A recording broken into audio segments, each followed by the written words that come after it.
আজি মই আপোনালোকক ৮০ৰ দশকৰ এটা ঘটনাৰ লগত বৰ্তমানৰ এটা ঘটনাৰ সামঞ্জস্য থকাৰ কাৰণে ৮০ৰ দশকৰ এটা ঘটনা আপোনালোকক উনুকিয়াব বিচাৰিছো। আপোনালোক সকলোৱে জানে যে পশ্চিমবংগৰ নিবাসী গনি খান চৌধুৰী নামৰ এগৰাকী বিশেষ ৰাজনীতিবিদ আছিলে আৰু তেখেত ৰেল মন্ত্ৰী আছিলে। আৰু তেখেত যেতিয়া ৰেল মন্ত্ৰী আছিলে সেই সময়ত তেখেতে কৰবাত ভ্ৰমণ কৰোতে বা বাটেৰে যাওঁতে তেখেতে যেতিয়া বাটৰ কাষত নিবনুৱা যুৱক যুৱতীক দেখা পাইছিলে কৰবাত আড্ডা মাৰি আছে বা এনে সময় অপচয় কৰি আছে, এখেতসকলক তেখেতে মাতি নি ৰেলৱেত চাকৰি দিছিলে আৰু বিভিন্ন ঠাইত তেখেতে সংস্থাপন কৰিছিলে আৰু লগতে এই কথাটো অৱগত কৰিছিলে যে এই সময়খিনি তোমালোকৰ কাৰণে অত্যন্ত মূল্যৱান আৰু এই মূল্যৱান সময়খিনি তোমালোকে অপচয় নকৰিবা। আৰু সেই হিচাপে তেখেতে কি কৰিছিলে, এখেতসকলক কামত লগাইছিলে।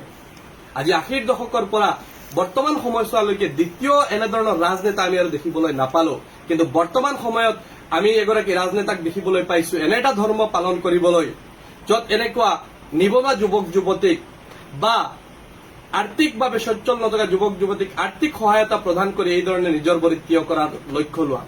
আপোনালোকে জানে যোৱাকালি এটা বাতৰি দেখিবলৈ পাইছে যে মৌলানা বদৰুদ্দিন আজমল সাহেব বিন্না গান্ধীৰ বিধায়ক তথা এআইইউডিএফ দলৰ সন্মানীয় সভাপতি তথা ধুবুৰী লোকসভা সমষ্টিৰ প্ৰাক্তন সাংসদ তেখেতে তেখেতৰ সমষ্টি বিন্না গান্ধীৰ হিন্দু ব্লক পঞ্চায়তৰ ফালে তেখেতে ভ্ৰমণ কৰোতে এটা ঠাইত দেখা পাইছিলে যে কেইজনমান যুৱকে আগৰৰ বঠালি মাৰি আছিলে আৰু তেখেতসকলক মাতি নি কৈছিলে যে আপোনালোকৰ ব্যৱসায়টো কিমান ডাঙৰ, কেনেকুৱা চলি আছে। আৰু সেই সময়ত সেই যুৱকসকলে অৱগত কৰিছিলে যে আমাৰ ব্যৱসায়টো সৰু সুৰা, আমাৰ হাতত আৰ্থিকভাৱে মূলধন নথকাৰ কাৰণে আমি ইমান এক্সপাণ্ড কৰিব পৰা নাই, ডাঙৰ কৰিব পৰা নাই। আৰু সেই কথাটো তেখেতে শুনা পাই তেখেতে কৈছিলে যে তোমালোকক মই এটা আৰ্থিক সহায় প্ৰদান কৰিম যাতে তোমালোকে সচ্ছল হ'ব পাৰা আৰু আৰ্থিকভাৱে স্বাৱলম্বী হ'ব পাৰা। আৰু সেই হিচাপে তেখেতে সেই তিনিগৰাকী যুৱকক যোৱাকালি তেখেতৰ নিজ বাসভৱনত মাতি আনি তিনিগৰাকী যুৱকক ৩ লাখ টকা প্ৰদান কৰি এইসকল যুৱকক তেখেতে আৰ্থিকভাৱে স্বাৱলম্বী হোৱাত সহায় কৰিছে। গতিকে ৮০ৰ দশকত আছিলে গনি খান চৌধুৰী আৰু বৰ্তমান সময়ত আমি দেখা পাইছো মৌলানা বদৰুদ্দিন আজমল সাহেবে ধৰ্ম পালন কৰি আছে। গতিকে আপোনালোকৰ যদি ভাল লাগে এই ভিডিঅ'টো বেছি বেছিকৈ শ্বেয়াৰ কৰি দিব।